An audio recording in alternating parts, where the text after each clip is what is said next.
Welcome to new TV Telugu. Mega power star Ram Charan, ఉపాసన కొణిదెల దంపతులు ఇంట మరోసారి సంతోషం వెల్లివిరుస్తుంది. ఉపాసన రెండోసారి గర్భం దాల్చినట్లు తెలుస్తోంది. ఈ శుభవార్తను ఆమె స్వయంగా సోషల్ మీడియా వేదికగా పంచుకోవడంతో మెగా అభిమానులు ఆనందంలో మునిగిపోయారు. ఇటీవల దీపావళి పండుగ సందర్భంగా తన నివాసంలో జరిగిన వేడుకలకు సంబంధించిన ఒక వీడియోను ఉపాసన పంచుకున్నారు. ఆ వీడియో ద్వారా తాను గర్భవతిననే విషయాన్ని ఆమె సూచనాప్రాయంగా వెల్లడించారు.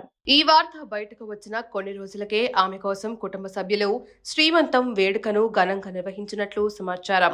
ఈ కార్యక్రమం అత్యంత సన్నిహితుల సమక్షంలో జరిగినట్లు తెలుస్తోంది.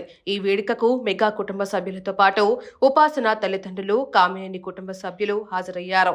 పవర్ స్టార్ పవన్ కళ్యాణ్, అర్ధాంగి అన్నా లెజినోవాతో పాటు పలువురు టాలీవుడ్ ప్రముఖులు కూడా ఈ కార్యక్రమంలో పాల్గొని ఉపాసన దంపతులను ఆశీర్వదించారు. ప్రస్తుతం ఈ సీమంతం వేడుకకు సంబంధించిన వీడియో ఒకటి సోషల్ మీడియాలో చక్కర్లు కొడుతోంది. ఇది చూసిన అభిమానులు, నెటిజన్లు రామ్ చరణ్, ఉపాసన దంపతులకు శుభాకాంక్షలు తెలియజేస్తున్నారు.